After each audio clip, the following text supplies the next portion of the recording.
Bonjour et bienvenue sur le floor de Wall Street où nous sommes en compagnie de Grégory Volokin, le président de Mastercard à New York. Grégory, bonjour. Bonjour Alexandra.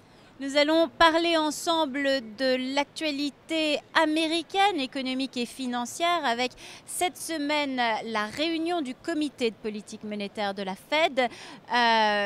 À quoi peut-on s'attendre? Est-ce que de nouvelles mesures risquent d'être proposées ou est-ce que les mesures déjà mises en place vont être prolongées?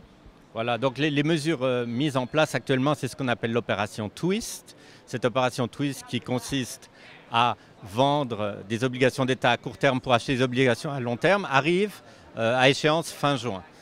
Toute la question maintenant est de savoir est-ce que la Fed va faire quelque chose d'autre. Tout va dépendre de l'idée que se fait Bernanke et les autres gouverneurs de la force de l'économie.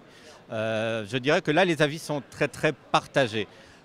Qu'est-ce qu'on peut se dire actuellement? C'est qu'il y a des signes positifs au niveau du logement, que le marché de l'emploi s'est un tout petit peu redressé, mais pas suffisamment.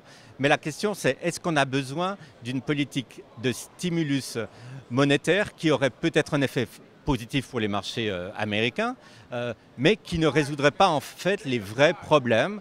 Quels sont les problèmes aux États-Unis? C'est ça la question qu'il faut se poser. Les problèmes, c'est qu'il y a une certaine incertitude par rapport à l'année prochaine. Une, c'est par rapport à ces fameuses reconductions des baisses d'impôts de George Bush. Et l'autre, c'est par rapport au déficit budgétaire. C'est ce qu'on appelle le fiscal cliff. Donc, tant qu'on n'a pas résolu ces deux incertitudes, je dirais que la Fed ne bouge pas, à la limite n'est pas si important, si ce n'est pour les marchés. Les marchés aiment la liquidité et les marchés seraient gonflés systématiquement par une intervention de la Fed mercredi. L'avenir nous le dira, je ne suis pas là pour faire des paris. Est-ce qu'on a vu la semaine dernière des petites baisses des prix, en tout cas des baisses plus importantes que prévues? Est-ce qu'on peut parler de risque déflationniste? Malheureusement, c'est un mot qu'il ne faudrait pas prononcer, mais qui est, à mes yeux, assez réel. Tout dépend de la reprise de la demande finale. C'est clair que si maintenant on a par exemple une demande en baisse de la part des grands pays importateurs d'énergie comme la Chine, petit à petit, il peut y avoir une certaine pression déflationniste. Alors on va peut-être reparler au cours de l'été, et ça serait le scénario cauchemar de stagflation. On n'a pas envie d'entendre ça.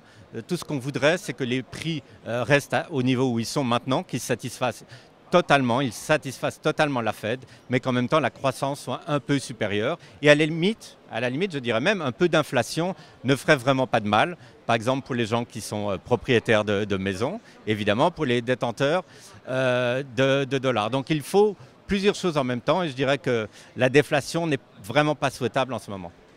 Alors vous parliez de l'été, la saison estivale sur les marchés est souvent calme. Le mois de mai a été vraiment difficile pour les marchés américains. Est-ce qu'on va vers un été qu'on peut qualifier de pourri pour les marchés?